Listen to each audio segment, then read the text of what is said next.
জন্মদিনে সারপ্রাইজ দেওয়ার জন্য বিথি আপু রাজশাহী থেকে চলে আসছে। এটাই ছিল আমার জন্মদিনের সব থেকে বড় সারপ্রাইজ বলতে পারে, বা বড় একটা গিফট। বিকেল বেলা আমরা সবাই মিলে আবার একসাথে বাহিরে ঘোরাফেরা করছি, রাত্রেবেলা সবাই মিলে আবার আরো একটা কেক কাটলাম।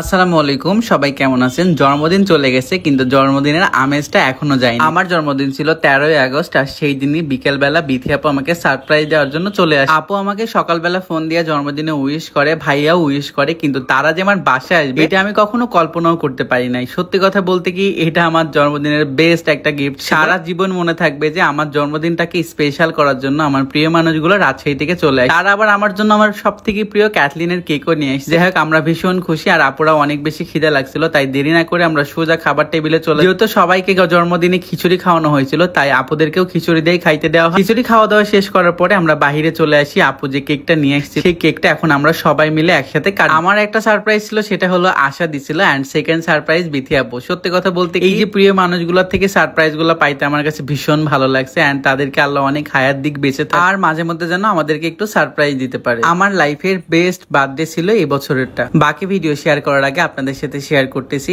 একটা সুপার গ্লোটা পিঙ্ক জুস, যেটা আপনার ফুল বডিটাকে একদম ধপধপে ফর্সা করবে। 100% কার্যকরী আর ন্যাচারাল একটা জুস, যে কেউ খাইতে পারবে, কোনো রকমের সাইড এফেক্ট নাই। বাংলাদেশে এই প্রথম শুধুমাত্র বিউটিওয়াল কালেকশন ফেসবুক পেজে এটা পেয়ে যাবেন, যেটা একদম 100% ন্যাচারাল, যেটা অন্য কোনো পেজে আর পাবেন না। পেজটা আমার ক্যাপশনে দেওয়া আছে, চাইলে আপনারা সেখান থেকে অর্ডার করতে পারেন। এই জুসটা নিয়মিত খাইলে 100% কাজ করবে, কোনো রকমের সাইড এফেক্ট ছাড়াই আপনার ফুল বডিটাকে ধপধপে ফর্সা করবে। অন্যান্য পিঙ্ক জুসের তুলনায় এটাতে 5000+ ক্লোজিন মিক্স করা আছে, যার জন্য এই জুসটা দ্রুত কাজ করবে এন্ড 100% কাজ করবে। তাই দেরি না করে এখনই অর্ডার করে ফেলুন, পেজটা ক্যাপশনে মেনশন করা আছে। রাত ভাইয়া যেখানে থাকবে সেখানে তো এক্সট্রা একটু মজা থাকবে, এটা খুবই স্বাভাবিক। ভাইয়া পার্টি স্প্রেটা দিয়ে আমাদের পুরো চেহারাটার 12টা অবস্থা করে দিচ্ছিল, আর আমি সবাইকে কেক কেটে পিস পিস করে খাওয়াই দিচ্ছিলাম। মানে আমাদের ভাগনা ভাগ্নি যতগুলা ছিল, আর এইদিকে আশিক আর হিমু গতকালকে আমার মাথায় ডিম ভাঙছিল, এর জন্য ওদেরকে কেক দিয়ে একটু আর কি আপ্যায়ন করে নিলাম। যাই হোক, কেক খাওয়া দাওয়া তো শেষ হয়ে ভাবলাম এখন আমি আর আপু একটু বাহিরে ঘুরে বেড়াবো, কিন্তু কি এক বেহাল অবস্থা, বৃষ্টি হয়ে মাটি কাদা হয়ে গেছে, গাড়ি কোনোভাবে উঠতেছিল না, সবাই ঠেলে ঠেলে গাড়িটা যাই হোক রাস্তার উপরে তুললাম। এন্ড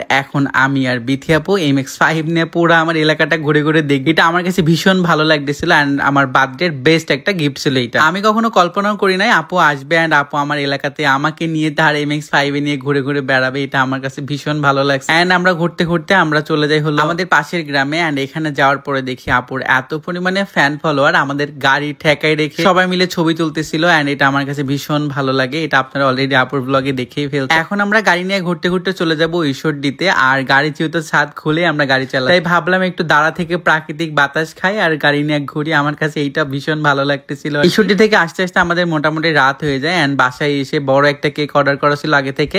সেই কেকটা এখন আমরা ফ্যামিলির সবাই মিলে কাটবো। অনেক আগে থেকে ইচ্ছা ছিল সবাই মিলে একসাথে কোনো একদিন আমার জন্মদিনের কেক কাটবো। ফাইনালি সে আশা বা শখটা আমার পূরণ হয়ে গেল। যদিও সবাই ছিল না, কিন্তু আমার খুব প্রিয় মানুষগুলো ছিল আমার এখানে। আল্লাহ ছোট্ট বয়সে আমার ছোট ছোট যতগুলো শখ স্বপ্ন ছিল সবকিছুই পূরণ করে দিছে। এটার জন্য আমি ভীষণ হ্যাপি। আল্লাহর কাছে সবসময় আমি শুকরিয়া আদায় করি যে আমার এই ছোট্ট বয়সে আল্লাহ আমাকে অনেক কিছু দিছে। আমার জন্য সবাই দোয়া করবেন, আমি যেন আমার পরিবার নিয়ে, আমার আত্মীয় স্বজন নিয়ে, সবাইকে নিয়ে সবসময় ভালো থাকি, সুখে থাকি আর শান্তিতে থাকি। সবাই মিলে একসাথে কেক কাটার পর আমরা সবাই এখন কেক খাচ্ছিলাম, এন্ড আমি সবাইকে কেক খাওয়াই দিচ্ছিলাম, আমাকে খাওয়াই দিচ্ছি। এন্ড এর মধ্যে আমার ভাগনা আফিফ, সে আমার জন্য সুন্দর একটা গিফট নিয়ে আসে, আর নীরব একটা সুন্দর গিফট নিয়ে আসে। থ্যাংক ইউ সো মাচ আমাকে গিফট দেওয়ার জন্য বার্থডে। যাই হোক, কেক কাটাই শেষ করার পরে বিথি আপু এখন চলে যাবে, এন্ড আপুকে বিদায় দিতেও কষ্ট লাগতেছে। বিথি আপু আসার কারণে আমার জন্মদিনটা আরো একটু বেশি স্পেশাল হয়ে গেছে। যাই হোক, এরপর আমার রুমটা সুন্দর করে সাজানো ছিল, সেটা এখন এলোমেলো করে গোছানো হচ্ছে। সবাই ভালো থাকেন, সুস্থ থাকেন। বার্থডে ব্লগ এখানেই শেষ। আল্লাহ হাফেজ।